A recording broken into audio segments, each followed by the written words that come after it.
everyone and welcome to my YouTube channel. Myself dietitian Shweta Hemant Chikhle.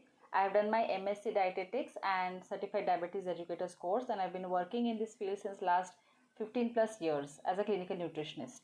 So today is 20th of October, which is celebrated as World Osteoporosis Day. This is celebrated in order to spread awareness about how to prevent osteoporosis, what all things we can do throughout our lives to prevent our bone loss. Okay, so what is osteoporosis? First, let us understand that. See, the calcium which we take in, most of the calcium is deposited in the bones, we all know. But it's not only about calcium, it's more than that. Calcium, phosphorus, magnesium, zinc, and many other things are required for the absorption of calcium and to develop bone health. Okay, so more than 95 to 98% of calcium is deposited in the bones and the teeth, and rest of the 2 or 3% of calcium is required to function in the metabolic reactions of the body. Okay, so as we all know that bone is means the skeleton is the such a structure which gives shape to our body. Okay, so it is very important to have and maintain good bones. To prevent bone loss, what we can do, that we all will discuss today. So first let's see who all can develop osteoporosis. Suppose in pregnancy, most of you all know that pregnancy and lactation is such a physiological state where doctors do prescribe calcium supplements, and which is very much required because in pregnancy, if the mother's bone density is not good, in that case the mother's bones will be resorbed and the calcium is given to the baby, right? Because the baby is developing inside her placenta, inside her embryo. But then for the mother to have healthy bones, to have healthy mineral density in the bones after pregnancy and also during lactation, it is very essential for her to take in calcium supplements along with vitamin D supplements. But there are also certain foods which she can include in the diet and which is very much essential, and our traditional food very much defines that. Okay, so it is said that during pregnancy a female should be taking food for two people and not just for single female, right? So which is correct actually, but then we'll get back to what all we need to eat to keep our bones healthy. And there's one more thing: to keep the blood pH alkaline, which is very essential in all stages of your life. It is very essential that your blood pH is alkaline and not acidic. Why? Because if your blood pH is acidic, then to maintain the alkalinity of your blood, calcium is resolved from the bones, because our skeleton is the most biggest reservoir for calcium, right? And that actually acts like a buffer in the body. So most of the times the blood calcium levels will be normal, but still a person might be, in the might be suffering from osteopenia or osteoporosis. Osteopenia is the beginning of osteoporosis, whereas osteoporosis means actually the bones have really lost a whole lot of minerals and now they have become very fragile and brittle.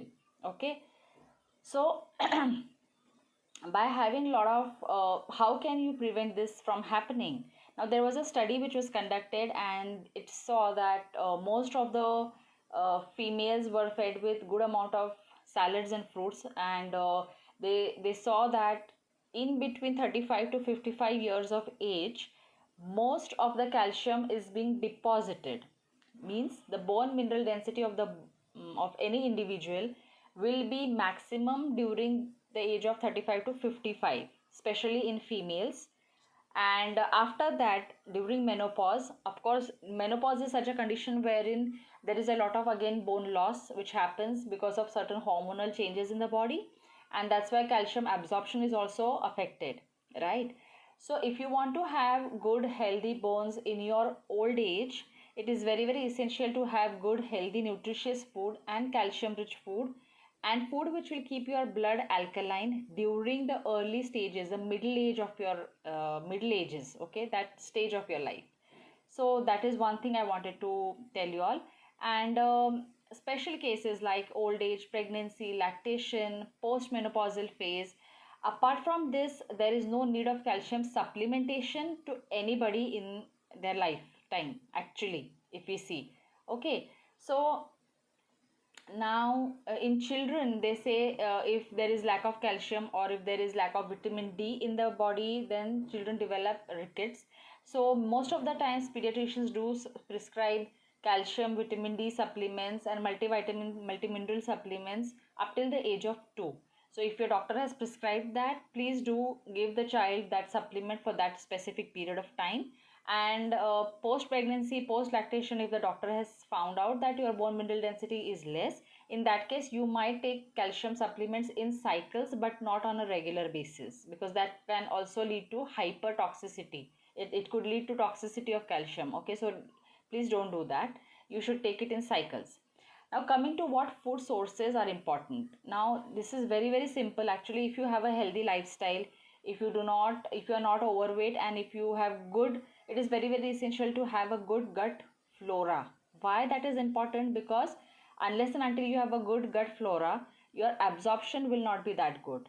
Now if you must have observed that in the age of in the middle age, till the age of 30 or 35 till 40s, we have good vigor, we have good vitality, but after that our digestive system kind of slows down. Okay, that is because all your organs start functioning a little less capacity after the age of 40. But still you can have good absorptive capacity if you have had good amount of salads, fruits and alkaline ash diet during the ages of 35 to 55. That is one thing. Second is, they say dairy is a very good product, a very good source of calcium, which is, though it is true, but buttermilk is that source of calcium which will help you give good it helps in absorption of calcium in a better fashion. So that is one thing we can include in the diet. Apart from that, there are so many seeds. Sesame seed is the most richest source of calcium. Apart from sesame seeds, sesame means til. Okay, so apart from sesame seeds, sunflower seeds, pumpkin seeds, niger seeds, then flax seeds, garden cress seeds. Garden cress seeds means olive.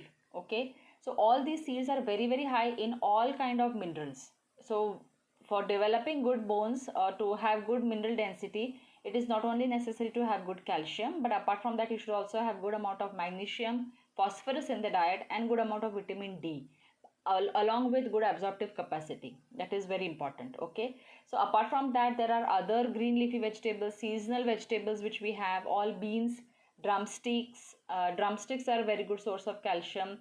Then fruits like sapota, chiku, sitafal, bananas. Other fruits are also very rich in calcium, so you can always include seasonal fruits in the diet regularly. Apart from that, nuts like almonds, walnuts, cashew nuts, pistas are very rich in calcium, but it is not easy for everyone to afford these things. So to have pocket friendly calcium sources are like, sesame seeds. You can have good green leafy vegetables. After a certain age, there is something like, like we say that muscle loss happens. Similarly, after a certain age, bone resorption starts, means bone loss begins, and bone absorption, that mineral density deposition, goes down. So during that stage, that is essentially after the age of 45, it is very essential that you start doing some weight bearing exercises, not only for males but also for females, which is very essential. So that will help you gain good muscles as well as have good shape in the shape. It gives good shape to the body. Also it helps in calcium deposition in the bones. This is again a proven fact. So weight bearing exercises actually activate your osteoblastic cells, which help in deposition of calcium in the bones. Okay, that is one thing. And also shatavari is one herb which is very essential, which also helps in calcium absorption, and it helps in maintaining good calcium health of your bones. Okay, so these are certain things. Apart from that, there are certain don'ts again. So what you should not do is like decrease the amount of alcohol in the diet. Do not have smoke cigarettes very often. And if you are used to having colas, cold drinks, beverages like all these things, so please decrease the intake of all these things, because these also lead to calcium leaching from the bone, and it helps in loss of calcium. Apart from that, tea and coffee is one thing which again it destroys your bones. It somehow this is going to lead to calcium leaching from the bones, and this will not be good for your health. So I hope this video was helpful for all of you, and if you feel that it was helpful, please don't forget to share this video, subscribe my YouTube channel, share it with your contacts, and ask them to subscribe to my channel as well. Have a very nice day, all of you, and I congratulate all the orthopedic surgeons, orthopedic doctors who are helping the community to stay healthy and spread awareness about bone health. Thank you so much. Have a nice day.